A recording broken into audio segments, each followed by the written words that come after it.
Hey everyone, it's Raj from 3CB Performance. LA Clippers superstar wing Kawhi Leonard has missed multiple games this season for quote load management, a strategy that Kawhi followed last season to great success by playing in only 60 regular season games under the guidance of the Raptors medical staff. In this video, I'll explain Kawhi's ongoing knee problems and why load management is a critical piece for managing his health and fitness.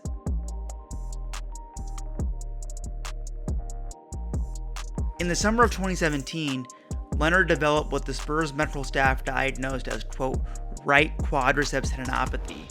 The injury caused Kawhi to miss all but 9 games that year and led to the eventual fallout between Kawhi, his camp, and the Spurs organization.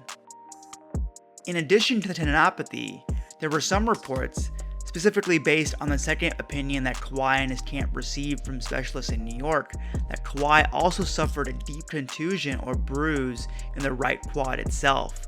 If a pool of blood forms a lump over that contusion, known as a hematoma, it can cause the development of a hardened calcium deposits and possibly even bone growth at the site of injury, known as myositis ossificans.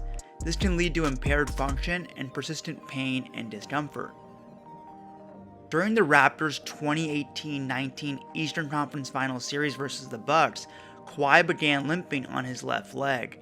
It became obvious after this dunk in Game 6 where he landed awkwardly. However, Kawhi was able to play through the issue and lead the Raptors to a championship. Yet, it continued to bother him over the summer.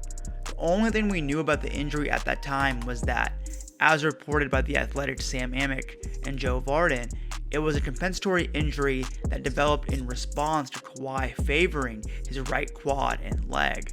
Specifics of the injury became public early this season when Kawhi was held out for a second load management game and the NBA fined Doc Rivers for misleadingly saying Kawhi was healthy, possibly because the team or Kawhi didn't want any injury news getting out, especially after all that he's dealt with before, even though the Clippers were submitting evidence to the league to justify Kawhi's need for missed games.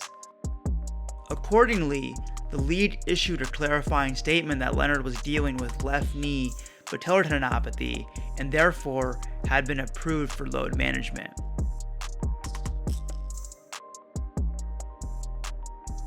Tendinopathy literally means pathology of a tendon. The injury exists on a continuum, classically organized into 3 stages with increasing severity. Stage 1 is called, quote, reactive tendinopathy.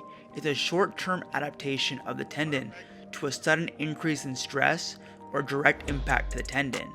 The tendon will typically thicken, increase in stiffness, and then revert back to a normal tendon.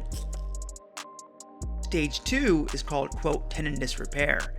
It's a progression from stage 1 that occurs when the tendon continues to take on an inappropriate level of load and is unable to revert back to its normal state. At this stage, disorganization of the tendon fibers and cell matrix is now visible on MRI and ultrasound scans, which is typically how it's diagnosed. The final stage on the spectrum, stage 3, is termed, quote, degenerative tendinopathy. It most typically occurs in athletes due to continued overloading of the tendon. At this stage, the changes in the tendon are characterized by cell death and general disorganization of the tendon fibers. The changes are now considered irreversible and the prognosis is poor.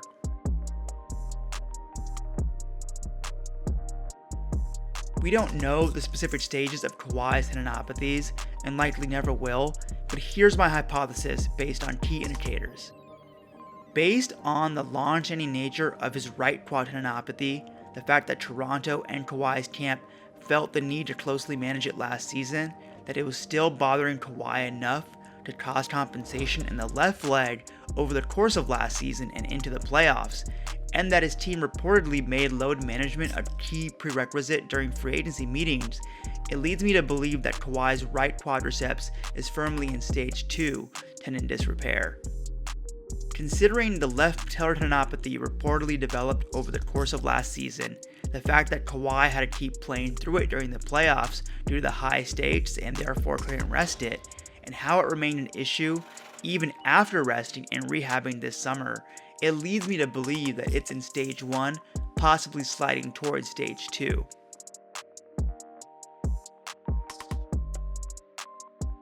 Regardless of which hypothetical tendinopathy stage he's at, what we know for certain is that the nature of his injury is such that it can become progressively worse without proactive, effective management of it. A key part of that management is placing an appropriate amount of load through the tendon without overdoing it, hence quote load management. The right amount of stress will make the tendon adapt and become stronger, whereas an inappropriate amount of stress leads to sliding down the tendinopathy scale. Therefore, Kawhi is using load management to balance out activity and nip any worsening of the tendinopathies in the bud. This needs to be done consistently throughout the season, so no, it doesn't matter that the season is still young, to maintain that appropriate tendon-load relationship. That relationship can be very sensitive, because once you fall behind a tendinopathy during the season, it can be extremely hard to play catch-up.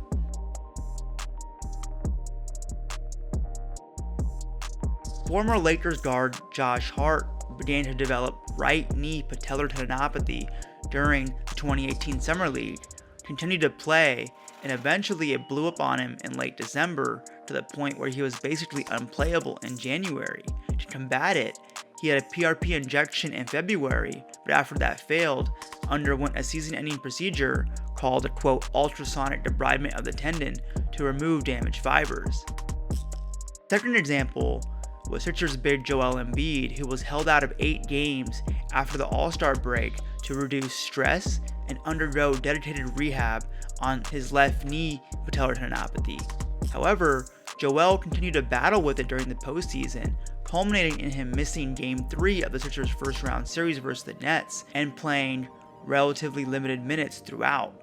The tendinopathy was a key factor for Embiid dropping 20 pounds this past summer, and the Sixers continue to implement proactive load management with him this season.